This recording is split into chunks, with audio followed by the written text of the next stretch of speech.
কারো জন্য কেউ আটকায় না, কারো জন্য কেউ থেমে থাকে না, কারো জন্য কারো মৃত্যুতে পৃথিবী থামে না, কারো জন্মেও পৃথিবী আটকায় না, কোনো সমস্যা নাই। কিন্তু দোস্ত আমার, আমরা প্রত্যেকেই আলাদা আলাদা নিজ নিজ কবরে ফিরে যাব, এটা মনে রাখতে হবে। আলাদা আলাদা নিজ নিজ কবরে ফিরে যাব আমরা। কাজেই একাকী হতেই হবে, একদিন একাকী আল্লাহ তাআলার মুখোমুখি হইতে হবে। সেদিন টের পাবেন, সেদিন টের পাবেন। কোরআন শরীফে আছে, আল্লাকুমুত তাকাসুর হাত্তা জুরতুমুল মাকাবির কাল্লা সাউফা তা'লামুন। আল্লাহ বলে, বান্দা দুনিয়ার নেশায় আখিরাত ভুলে গেলা তো মনে রেখো, একদিন কবরস্থানেই পৌঁছবা, আর সেদিন আমি আল্লাহ তোমাকে জানাবো আমার প্রতিটা নাফরমানির শাস্তি কি। আমি জানাবো বান্দা, আমি দেখাবো তোমারে, তুমি দেখবা বান্দা, আমি তোমাকে দেখাবো, আমি তোমাকে বুঝাবো। এজন্য দোস্ত, নওজোয়ান, প্রিয় সাথী, এটা মনে রাখো বাপ, আত্ম উপলব্ধি, আত্মপরিচয়, আত্মসম্মান, আত্মমর্যাদা অনেক বড় সম্পদ। এটা বুঝা যে আমি কে, আসলে আমি একজন মুসলমান, আমার বাবা মুসলমান, আমার মা মুসলমান, আমার বংশ মুসলমান, আমার গোটা মহল্লা মুসলমান, আমি ইমানদারের সন্তান, অথচ আমি এক ওয়াক্ত নামাজ পড়ল না। 365 দিনে, খোদার এক বছরে কোনোদিন ফজরের নামাজ পড়ল না। এটা মুসলমানের বাচ্চা, এটা মানুষের বাচ্চা, এটা জানোয়ার না তো জানোয়ারটা কেন? এ জানোয়ার না তো জানোয়ার কে তাইলে? কে জানোয়ার তাইলে? এইটা অসভ্য না তো অসভ্যটা কে?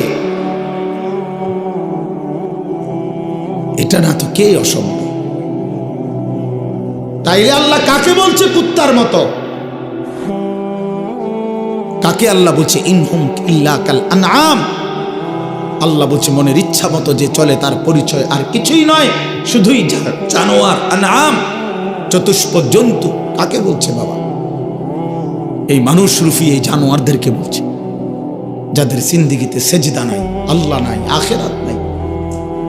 কে মা, কে বাবা, কি ধর্ম, কে বানাইছেন, কিচ্ছুর খবর নাই। মোবাইল, নারী, ছবি, অশ্লীল দৃশ্য, অসৎ বন্ধুদের আড্ডা, হাসি ঠাট্টা, সারা রাত মোবাইলে উলঙ্গ ছবি দেখতেছে, সকাল 9টা 10টা পর্যন্ত ঘুমায় আছে। আহা, হায় হায় হায়, এটা বুঝি কোনো জিন্দিগি হলো? বাপ, মানুষের জিন্দিগি তো এরকম হওয়ার কথা না। এক চতুষ্প জন্তু, এক রাস্তার কুকুরও তো এতক্ষণ ঘুমায় থাকে না। এক চতুষ্প জন্তু, জানোয়ারও তো এমন হয় না। এই জন্য বাপ, এটা বোঝা উচিত। প্রিয় ভাই আমার, ছেলেরা আমার, কোনো একজনও যদি বুঝে থাকো তো তুমি মনে মনে হিসাব মিলাই। তোমার বন্ধুর লগে না, তুমি একা হিসাব মিলাইবা। আসলে আমি কে? কে আমাকে বানাইলেন? কেন বানাইলেন? আমি কোত্থেকে আসলাম? তিনি আমার কাছে যা চাচ্ছেন আমি তা করছি কিনা? আমি যা করছি আমার আল্লাহ তা চাচ্ছে কিনা? প্রতিদিন নিয়মিত যে মানুষগুলো মৃত্যুবরণ করে তারা কোথায় যায়? কে তাদেরকে নিয়ে যায়? কেউ তো মরতে চায় না, কিন্তু কেউ তো থাকতেও পারে না। কোন অদৃশ্য মালিক তাদেরকে নিয়ে যাচ্ছে। বন্ধু, এতটুকু বিবেক যদি না খাটাও, বাবাদেরকেও বলি, আপনিও যদি না খাটান, আখিরাত যদি না মিলান, কেমনে কবরে যাইবেন বাপ? কেমনে যাইবেন? খাট পালং আর সোফা ফার্নিচার বানাইয়া হিসাব মিলাই লেলেন, মানুষের দেখাইলেন খাট পালং সোফা, বিল্ডিং, দালান, টাইলস, জমি, গাড়ি। আহা বাবা, এগুলো কি মিলাইয়া গেলেন? এগুলো তো আপনার আগেও পৃথিবীতে ছিল, আপনার পরেও থাকবে এটি পৃথিবীতে। কিন্তু আপনি কবরে কি নিয়ে যাচ্ছেন? আল্লাহ নবী সাল্লাল্লাহু আলাইহি ওয়াসাল্লাম বলছেন, ইয়াতবাউল মাইয়িতা সালাসাতুন, কোন মৃত ব্যক্তির সাথে, লাশের সাথে কবরস্থান পর্যন্ত 3 জিনিস যায়। আহলুহু ওয়া মালুহু ওয়া আমালুহু, তার পরিবারের সদস্যরা সাথে যায়। কিছু সম্পদ, মাল, এই যে লাশের একটা খাটিয়া, আগরবাতি, একটা কাপড় ইত্যাদি ইত্যাদি, ছোটখাটো কিছু ঠুনকো মাল সামান্য, এগুলোও সাথে যায়। আর ও আমালুহু, তার সারা জিন্দিগির আমল কর্মকাণ্ড, সেটাও তার সাথেই যায়। ফায়ারজিউ ইসনান ওয়া ইয়াবকা ওয়াহিদ, 2 জিনিস ফিরে আসে। এক, তার বংশধর, পরিবার, মহল্লাবাসী ফিরে আসে, এবং ওই খাট কাপড়গুলোও ফিরে আসে। আর শুধুমাত্র তার আমল, ভালো কিংবা মন্দ, ওইটাই তার কবরের সাথে থেকে যায়। এই জন্য দোস্ত, আমরা আমাদের 1 সেকেন্ড, 1 ঘন্টা, 1 মিনিট, একটা নিঃশ্বাস যেটা একবার পড়ছে, এটা আর কোনো দিন আমরা হিসাবের বাহিরে আড়াল করতে পারবো না। কোরআনুল কারীমের মধ্যে আল্লাহ বলছেন, লা ইউগাদিরু সাগীরাতান ওয়ালা কাবীরাতান ইল্লা আহসাহা। এই ফেরেশতারা ডান কাঁধে বাম কাঁধের, ছোট থেকে ছোট, বড় থেকে বড়, জীবনের প্রতিটা স্পন্দন, প্রতিটা নিঃশ্বাস পর্যন্ত আল্লাহর কসম আমলনামার মধ্যে উঠায় রাখছে। 24 ঘন্টার 1টা মিনিট বাবা, ছেলেরা সবাইকে বলি, আমাকেও বলি, আড়াল করার কোনো সুযোগ নাই, কোনো সুযোগ নাই বন্ধু। কোনো রাত, কোনো দিন, কোনো ঘন্টা, কোনো মিনিট, সেকেন্ড, আর কোনো দিন আমার আড়াল করবার সুযোগ নাই আল্লাহর কাছ থেকে। এই জন্য আমরা যদি এটা না বুঝি বাবা, অনেক নওজোয়ান, তোমরা চেহারা সুরত দেখলে বোঝা যায় বাপ, কতদিন হয় নামাজ পড়ো না। তোমার মালিকরে এমন ভুলা, কেমনে ভুললা? কোন মার ঘরে জন্ম নিলা? কোন বাবার ঘরে বড় হইলা? বাপেরই বা এত বড় বেইজ্জতি কেমনে করলা? মারে এত বড় অপমান কেমনে করলা? মা তো পরিচয় দিছে মুসলমান, বাবাও তো জানে তুমি মুসলমান, তুমি নিজেও তো জানো তুমি মুসলমান। মুসলমান এমন হয়, মুসলমান এমন হয় যে 1 ওয়াক্ত নামাজ পড়তে মন চায় না, এটা মুসলমানের বাচ্চা। ঠিক মতো কখনোই পেশাব পায়খানা করে পাক পবিত্র শরীয়ত মতে হয় না, এটা মুসলমানের বাচ্চা। 24 ঘন্টা নারী ছবি ছাড়া, নাটক সিনেমা ছাড়া, টেলিভিশন সিনেমা ছাড়া, নর্তকী দেখা ছাড়া জীবন যার কাটে না, এটা মুসলমানের সন্তান। মুসলমান এমন হয়। এই জন্য আমার বন্ধু, আমি অনুরোধ করছি প্রত্যেকের কাছে, আমাকেও বলি, আপনাদেরকেও বলি, নওজোয়ান ছেলে তোমাদেরকেও বলি, বাপ, একজন হইলে একজনই মনে রাখো, নিজের হিসাব কইরো বাপ। ওয়ালতানদুর নাফসুম মা কদ্দামাত লিগাদ। আল্লাহ তাআলা বলছে, প্রত্যেকটি প্রাণ, প্রতিটা আত্মা আলাদা হিসাব করো, লক্ষ্য করো আজকের দুনিয়া থেকে আগামীকালকের আখিরাতের জন্য কি পাঠিয়েছ। চোখ বন্ধ করলেই মৃত্যু থামবে না, ভুলে গেলেও মৃত্যু থামবে না, না বুঝলেও মৃত্যু থামবে না। বুঝে আসলেও মরে যাবেন, না বুঝলেও মরে যাবেন। চোখ খোলা থাকলেও মরে যাবেন, চোখ বন্ধ থাকলেও মরে যাবেন। হাসলেও মরে যাবেন, কাঁদলেও মরে যাবেন। রাজপ্রাসাদের অট্টালিকায় থাকলেও মরে যাবেন, জীর্ণ কুঠির কুড়ে ঘরে থাকলেও মরে যাবেন। প্রিয় বন্ধু, যেটাকে আড়াল করার কোনো সুযোগ নাই, মৃত্যুকে পাশ কাটবার কোনো সিস্টেম নাই, কোনো সিস্টেম নাই। 7 মহাদেশের মালিকও যদি হয়, 7 রাজার ধনও যদি কেউ পায়, তারপরেও যেহেতু মৃত্যুকে বাদ দেওয়ার, আড়াল করবার কোনো সিস্টেম নাই, অতএব প্রস্তুতি নেওয়া এটাই বিবেকবানের উচিত। কারণ যেহেতু আমি মৃত্যুকে আড়াল করতে পারবো না, অতএব মৃত্যুর জন্য প্রস্তুতি নেওয়া এটাই চূড়ান্ত বুদ্ধিমান। কোনো সুযোগ যেহেতু নাই, কোনো সিস্টেম যেহেতু নাই, পৃথিবী সৃষ্টির শুরু থেকে আজ পর্যন্ত যেহেতু এমন কোনো সিস্টেম নাই, অতএব মরতেই হবে। হবে কিনা বাপ? বলেন না সবাই, হবে কিনা? মরতেই হবে। এজন্য আখিরাতের প্রস্তুতি নেওয়া, কবরের প্রস্তুতি নেওয়া, পরকালের ফিকির করা, এটাই মুমিনের জিন্দেগি। মুসলমান তাকেই বলে, মুসলমান তাকেই বলে। ওই দেখেন ওই অপদার্থ কি করে, কত বড় অসভ্য দেখছেন, আবার হাসে বেয়াদব।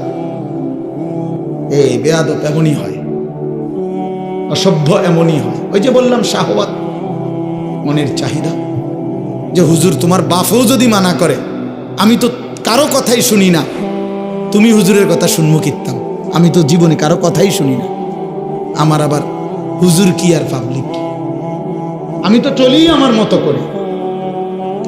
বুঝলেন? এই জিন্দেগি, এটাই জীবন। আপনি নিষেধ করবেন, শুনবে না, আমি তো আমার মতো চলি, আমার মতো চলি। আমি তো নিষেধ করছিলাম বাপ, আমি তো বলছি প্রথম যে আমি সুন্দর করে বললাম, বলছি কিনা? হ্যাঁ, অসংখ্য ছেলে পেলে বললাম না আজকে, বাবা তোমরা অগণিত ছেলে, তোমরা মনে করছো তোমরা অনেক সুখে আছো, কারণ মা বাবা পারিবারিক বন্ধন থেকে তোমরা মুক্ত। অর্থাৎ তোমাদের বাবা আর তোমাদেরকে ফেরাইবার জন্য সাহস করে না, তোমাদের মা আর তোমাদেরকে দিনদার বানাবার ফিকির ছেড়ে দিছে, মহল্লার বাসী ছেড়ে দিছে, তোমাদেরকে ছেড়ে দিছে। বাপ, তোমরা এখন বন্ধুদের আড্ডায় ঘন্টার পর ঘন্টা, বাকি টাইমে একাকী যখন হও সারা রাত মোবাইল। তার মানে তোমার কোনো মা নাই, বাবা নাই, অভিভাবক নাই, কেউ তোমারে রাগ দিবে, ডাক দিবে, কেউ তোমারে ফিরাবে। আপন ঘরে ঘুমায়, মা বাপ জীবিত, কিন্তু একটা দিন চোখের পানিও পড়ে না, বলেও না। আমার 365 দিনে আমার 16 বছরের ছেলেটা একদিনও ফজরের নামাজ পড়ে না। এত বড় জানোয়ার মুসলমানের ঘরে কেমনে ঘুমায় বেটা? এত বড় জানোয়ার কেমনে ঘুমায় মুসলমানের ঘরে? তার বাপ কোথায়, তার মা কোথায়? তার পরিবার এভাবে ভুলে গেল কেমনে? কিরে বাপ, তোমার উপরে খোদার কি পরিমাণ লানত পড়ছে, খোদার গজব পড়ছে বেটা। এই জন্য কেউ তোমারে আর ডাকে না, কেউ কিন্তু মনে করাই দেয় না যে রে বাপ তোর জাহান্নাম দেখা যায়, তোর জাহান্নাম দেখা যায়। কেউ মনে করায় না, ছেলে পেলে দেখছে, কেউ মনে করায়।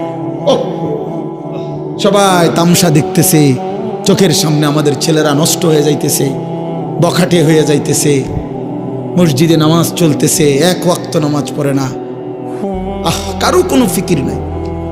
তার বাবা কই, মা কই, দাদা কই, দাদি কই, তার নানা কই, নানি কই, চাচা কই, মামা কই, ফুফা কই, খালু কই, তার বড় ভাই কই, তার বড় বোন কই, কেউ কিচ্ছু বলে না।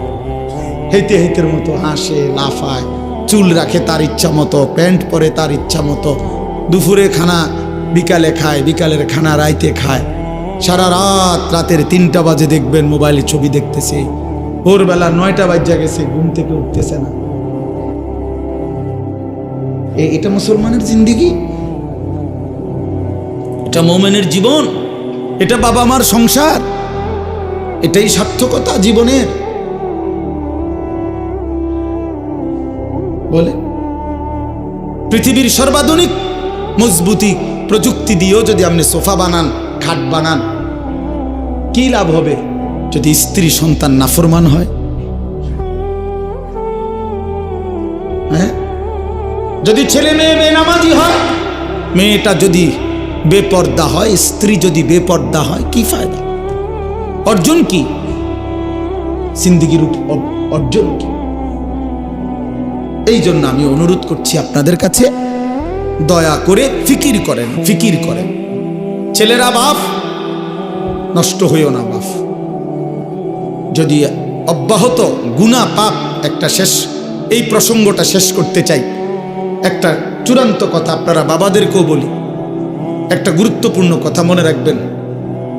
কোরআন শরীফে আছে, কেউ যদি গুনাহ লাগাতার করতে থাকে, খোদার কসম আল্লাহ একদিন নারাজ হয়, আর সেদিন আল্লাহ পাক ইচ্ছা করে তাকে আল্লাহ তাআলা পথভ্রষ্ট করে দেয়।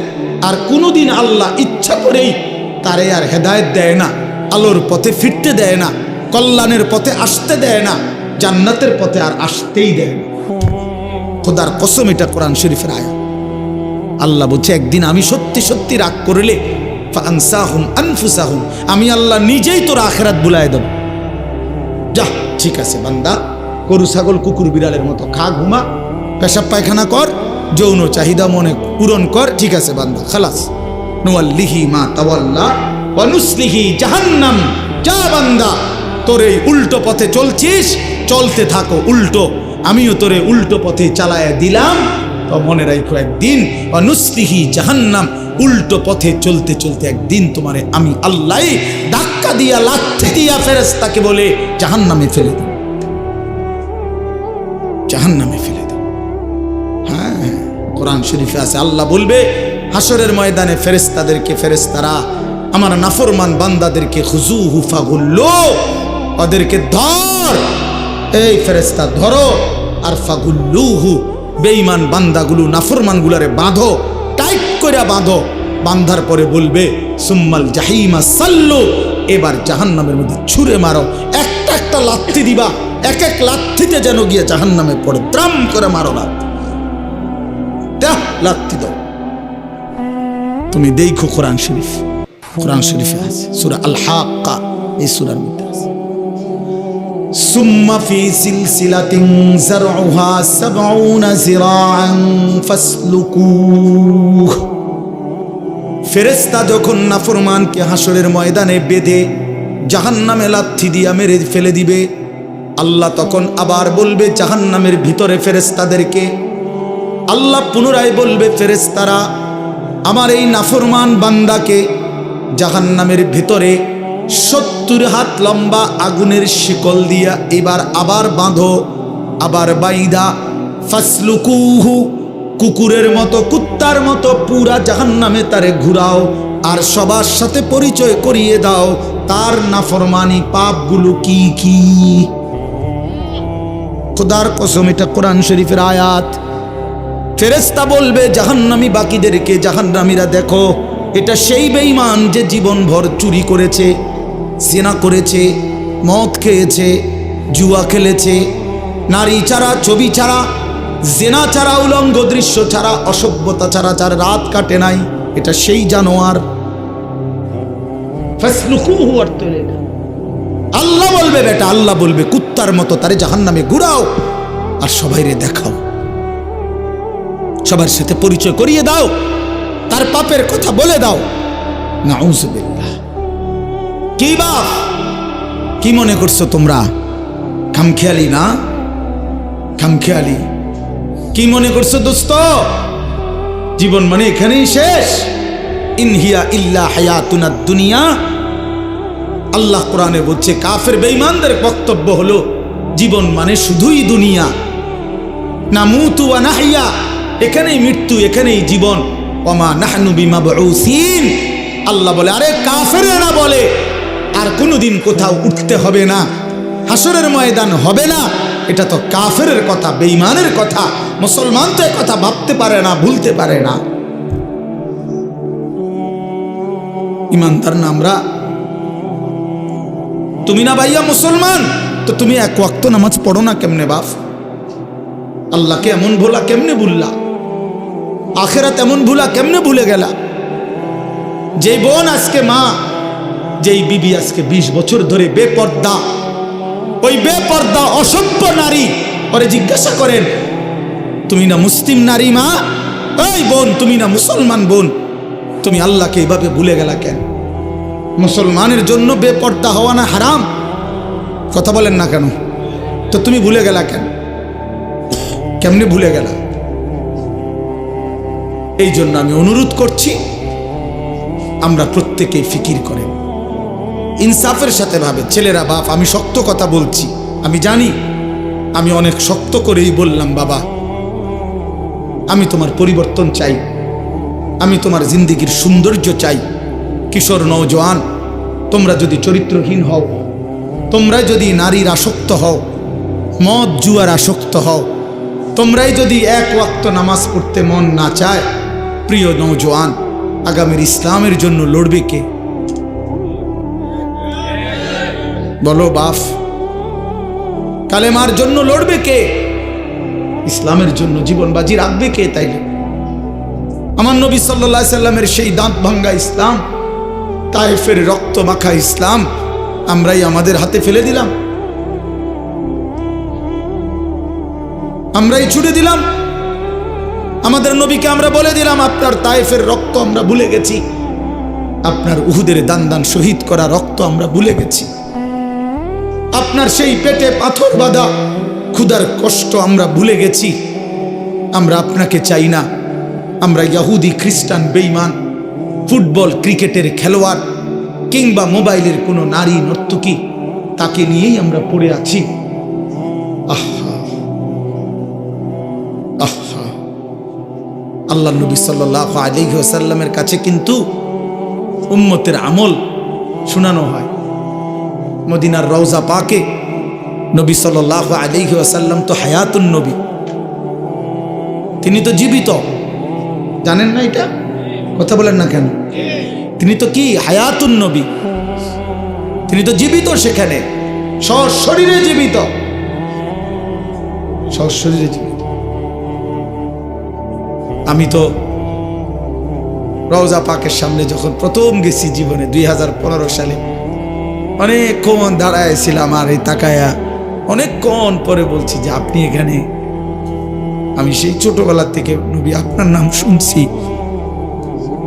কত লক্ষবার আমি আপনার দুরূদ পড়েছি, আর আপনি এখানে?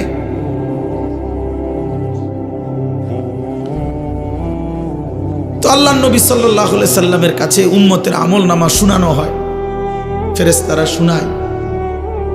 আপনার উম্মতের আনিস আজ 1 সপ্তাহ যাবত এই করেছে।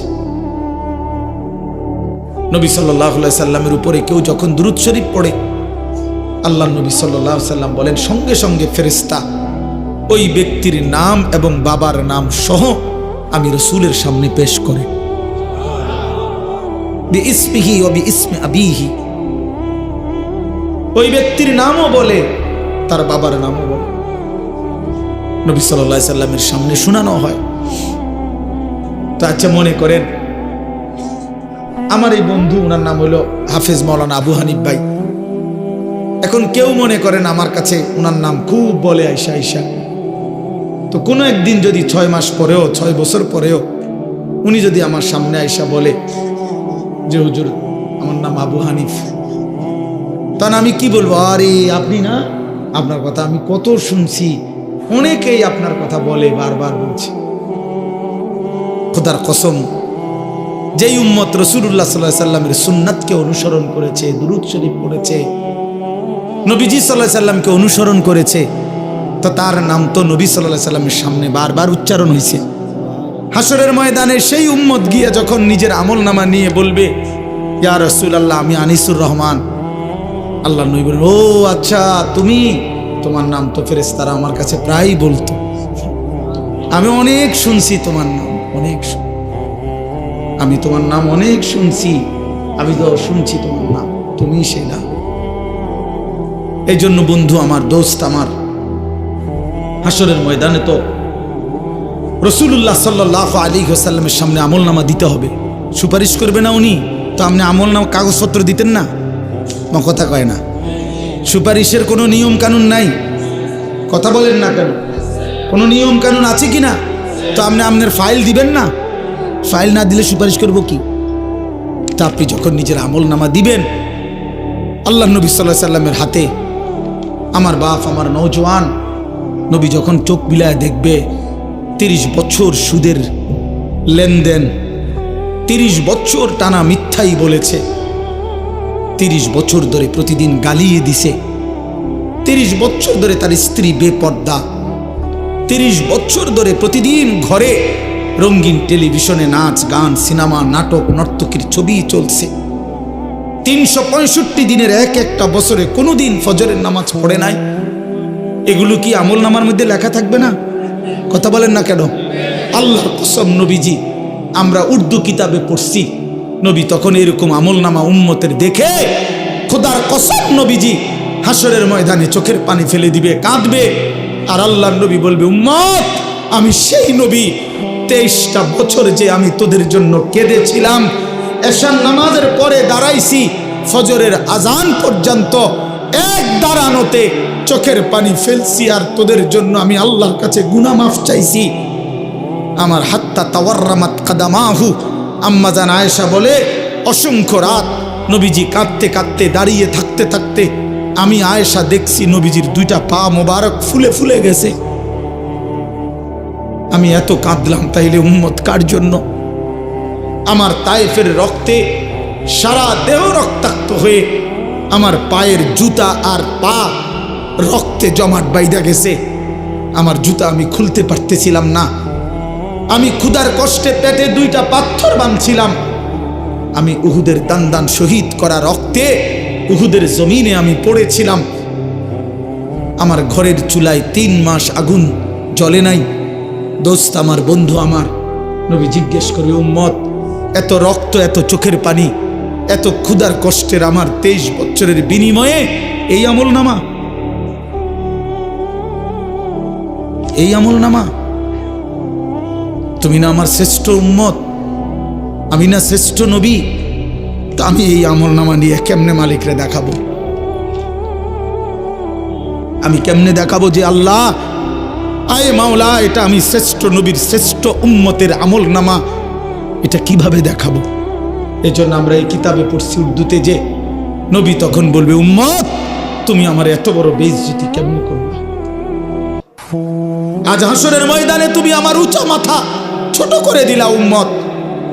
আমি তো এমনটা আশা করি নাই, আমি তো এমনটা আশা করি নাই। আমি তো 23টা বছর কোনোদিন ঠিক মতো খাই নাই, ঘুমাই নাই।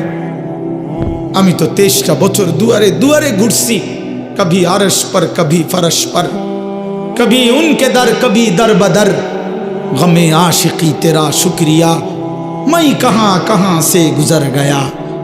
কই থেকে কই ছুটছি, কখনো হাটে, কখনো ঘাটে, কখনো মাঠে, কখনো বাজারে, কখনো একজনকে, কখনো 10 জনকে ধাক্কা দিছে। উটের পোঁছা নারী বুড়ি আমার পিঠে চাপায় দিছে। আবু লাহাব আমারে গামছা দিয়া ধরে টাইনা কাবা ঘরের সীমানার থেকে টেনে বের করে দিছে।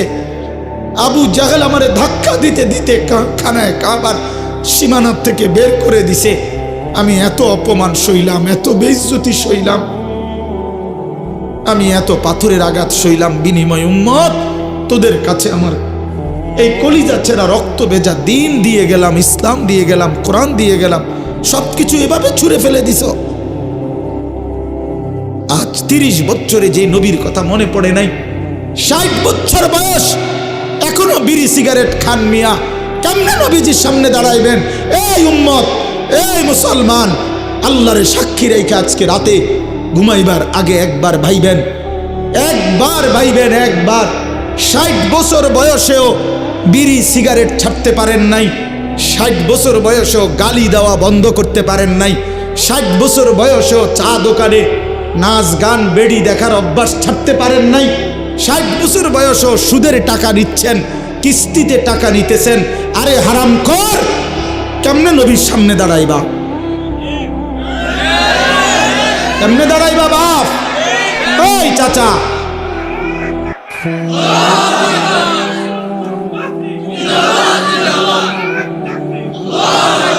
কেমনে দাঁড়াইবা বাপ? কেমনে দাঁড়াইবা চাচা? কেমনে দাঁড়াইবেন?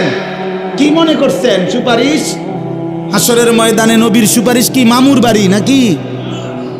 এটা সাহাবন মনে করছেন আপনি? হ্যাঁ, আপনি কি ভাবছেন এটা? আপনি বিড়ি খাইতে খাইতে বেহেশতে যাবেন গা?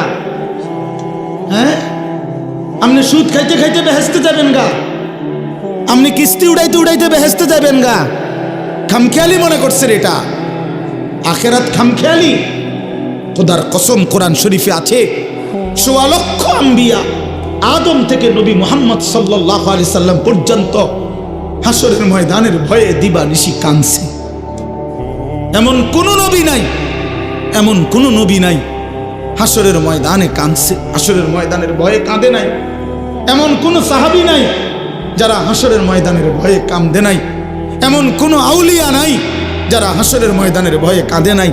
নালে আউলিয়া কেরাম কাঁদছে কি লেগা? বাতের লেগা, চিরা বই বনের লেগা কাঁদছে কিসের জন্য? আল্লাহ হাসরের ময়দানে মাফ করে দিয়েন, আখেরাতে মাফ করে দিয়েন, কবরের আযাব মাফ করে দিয়েন, এই জন্য কাঁদে নাই। তো ওনারা কাঁদলেন কেন? ওনারা কাঁদলেন কেন?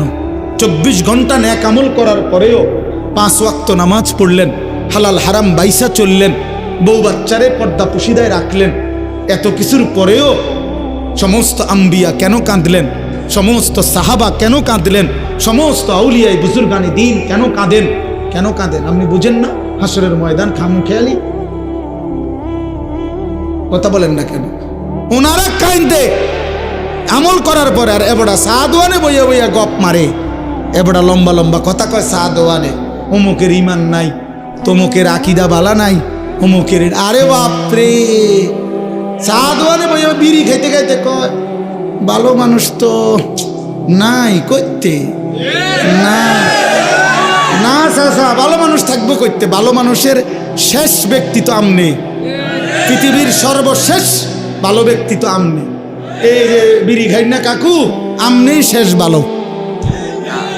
এই আমনে আরি যে বেটার কাছে বিড়ির গন্ধে কাছে যাওয়া যায় না, আমনে পৃথিবীর সর্বশেষ ভালো ব্যক্তি। কোনো কারণে পৃথিবীতে আমনে যদি মইরা যান তো কিয়ামত সাথে সাথে ইসরাফিল ফু দিয়ে, কারণ এরপরে আর ভালো মানুষ আইব করতে। এবারটাই তো শেষ, এবারটাই তো সাদওয়ানে বইয়া সিদ্ধান্ত দিয়ে দিছে ভালো মানুষ তো নাই করতে। টেলিভিশন চায়, টেলিভিশনের দিকে তাকায় তাকাইয়া কয় আস্তাগফিরুল্লাহ আস্তাগফিরুল্লাহ। কি তো কি শুরু হইলো দেশটার মধ্যে? আমি বলছি একদিন রে চাচা, আপনি যেটি চাইতে আছেন এটি শুরু হয়েছে। কি শুরু হয়েছে মানে? নাটক শুরু হয়েছে, সিনেমা শুরু হয়েছে, আরে বেডির নাচ শুরু হয়েছে। আরে আর কি তা এটা নিয়ে আস্তাগফিরুল্লাহ, টেলিভিশনের দিকে চাইয়া চাইয়া নিয়ে আস্তাগফিরুল্লাহ।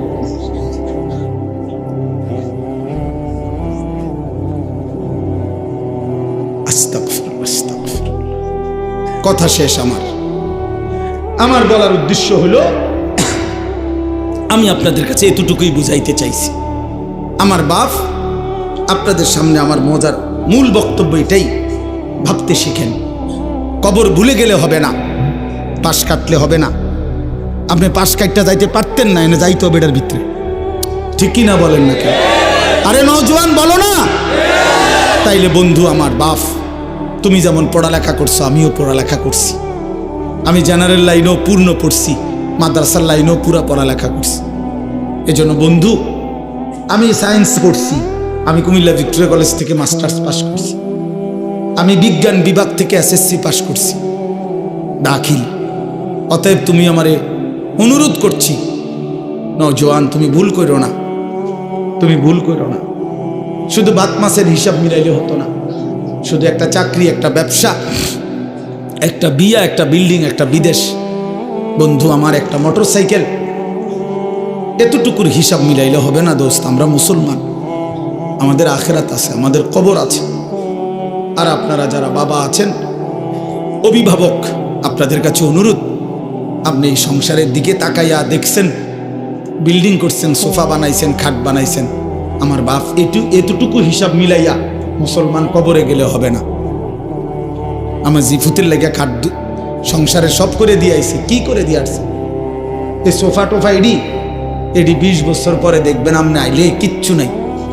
20 বছরের মাথাত কবর থেকে আইসা যদি দেখেন আমনের বানানো ফার্নিচার, একটা বদনাও, একটা লোডা ঘরের মধ্যে নাই, এটি সব ফালাই দিছে। এগুলো আর এখন চলে না।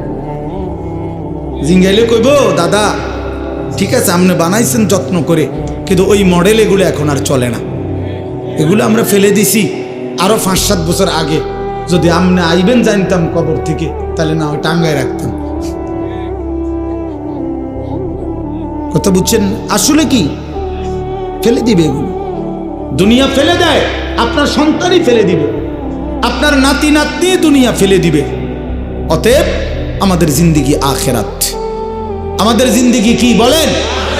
মোমেনের জীবন আখেরাত, মোমেনের হায়াত আখেরাত, মোমেনের রাত আখেরাত, মোমেনের দিন আখেরাত, মোমেনের হাসি আখেরাত, মোমেনের কান্না আখেরাত, মোমেনের স্বপ্ন আখেরাত, মোমেনের কল্পনা আখেরাত, মোমেনের পরিকল্পনা আখেরাত।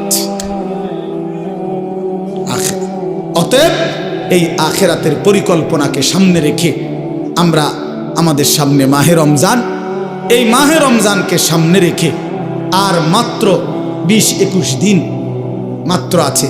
এই মাহে রমজানকে সামনে রেখে আমি অনুরোধ করছি, দয়া করে প্রত্যেকেই ইনশাআল্লাহ, নওজোয়ান ভাই তোমরাও, বাবা বয়স্ক বাবা আপনারাও, পর্দার আড়ালের মা বোন আপনারাও, হাত জোড় করে বলি, আমি আপনাদের ছেলে কারো, আমি আপনাদের কারো ভাই, আপনাদের কারো সন্তান, আপনাদের কারো নাতির বয়সীও হতে পারি আমি আপনাদেরকে অনুরোধ করছি। আর ছেলেরা, তোমরা আমার সন্তান, তোমরা আমার ভাই। আমারও তো 15 বছরের সন্তান আছে, অতএব যাদের বয়স 15-16 ধরে নাও তুমি আমার সন্তান। আর এর চাইতে বড় যারা, তুমি আমার ছোট ভাই। আমারও তো ছোট ভাই আছে।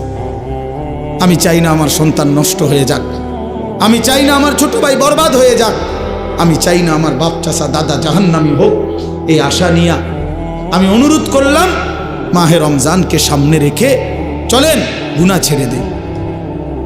হিম্মত করি বাপ, ছেলেরা বলো না বাবা, একটা মজবুত সিদ্ধান্ত নিয়া নারী ছবি, অশ্লীলতা, মোবাইলের আসক্তি, নারীর আসক্তি, মদ জুয়া, নাচ গান বন্ধু ছেড়ে দাও। হিম্মত করো, তুমি পারবা ইনশাআল্লাহ, তুমি পারবা। বাবা চাচাদেরকে বলি, হারাম রোজগার ছেড়ে দেন, বিড়ি সিগারেটের অভ্যাস ছেড়ে দেন, চা দোকানের আড্ডা ছেড়ে দেন। মা বোনদেরকে অনুরোধ করি, বেপর্দার জিন্দেগি ছেড়ে দিয়ে সিদ্ধান্ত নেন, এবারের রমজান গুনাহমুক্ত রমজান। বলেন ইনশাআল্লাহ, এবারের রমজান বন্দেগীওয়ালা রমজান। আল্লাহ বলবে, বান্দা ঠিক আছে, যদি 30 দিন গুনাহ থেকে বাঁচতে পারো, 30 দিন যদি আমার বন্দেগীতে ইবাদতে লেগে থাকতে পারো, আল্লাহ বলে, বান্দা ওয়াদা দিলাম, লাআল্লাকুম তাত্তাকুন, 30 দিনেই তোমারে 1 মাসে মুত্তাকি বানায়া ঈদের দিন জান্নাতের ফ্লাইটে উঠায় দেন। 1 মাসেই জান্নাতি, 1 মাস। একটা রমজান তুমি 30টা দিন গুণনা আমারে সময় দাও, 31 দিন লাগবে না বান্দা, ভাল লাগলে 29 দিনেই আমি রেজাল্ট দিলাম। 30 বা 29 বান্দা, কথা এক কথা, তুমি আমার হুকুম মানবা, আমি তোমারে মুত্তাকি বানিয়ে দেব, 30 দিনেই জান্নাতি বানায় দেব। এই জন্য মাহে রমজান জান্নাতের মাস, মাহে রমজান আখিরাতের মাস, মাহে রমজান নিজের জীবন সাজিয়ে তুলবার মাস। এই জন্য আমরা চেষ্টা করব তো ইনশাআল্লাহ। কিশোর নওজোয়ান, 5 ওয়াক্ত নামাজ পড়ো, চরিত্রহীনতা ছেড়ে দাও বাপ। আমি অনুরোধ করছি, তোমরা যারা নওজোয়ান, 30 বছরের নিচে, তোমরা যারা নওজোয়ান, আমার শেষ অনুরোধ, তোমরা যারা 30 বছরের নিচে তোমাদের বয়স, তোমরা যদি হিম্মত করো, তোমরা যদি ফজরের নামাজ সহ 5 ওয়াক্ত নামাজ পড়ো, ইনশাআল্লাহ আমরা আশা করি আগামীর ইসলামের পতাকা তোমাদের হাতে উড়বে ইনশাআল্লাহ। সারা পৃথিবীতে কালেমার পতাকা উড়বে ইনশাআল্লাহ।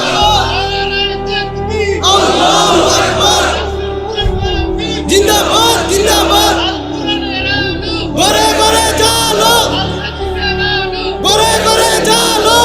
মাশাআল্লাহ, সারা পৃথিবীতে যুবক মনে রাখো, সারা পৃথিবীতে মুমিনের বিজয়, সারা পৃথিবীতে মজলুমের বিজয়। ইনশাআল্লাহ দেখবা সময়ের ব্যবধান। ইসরায়েল যুদ্ধবিরতি দিয়ে পরাজয় স্বীকার করে যুদ্ধ বন্ধ রাখছে, 15 মাস লাগাতার যুদ্ধ করে, হত্যা করে, রক্তের বন্যা বইয়েও গাজা ফিলিস্তিনকে হারাইতে পারে নাই। ইসরায়েলের কুত্তারা হেরে গিয়ে যুদ্ধবিরতি দিয়ে কুত্তারা ইসরায়েলে ফিরে গেছে। অতএব এই অল্প সময়ের ব্যবধানে দেখবা ফিলিস্তিন এবং গাজাতে কালেমার পতাকা উঠছে ইনশাআল্লাহ। ইনশাআল্লাহ বললাম, ইনশাআল্লাহ। সিরিয়াতে কালেমার পতাকা উঠছে, আফগানিস্তানে কালেমার পতাকা উঠছে। ইনশাআল্লাহ আগামী দিনে তোমাদের হাতেও কালেমার পতাকা উড়বে। আল্লাহ তৌফিক দেন, কবুল করেন, আমিন। সুবহানাল্লাহি ওয়া বিহামদিহি।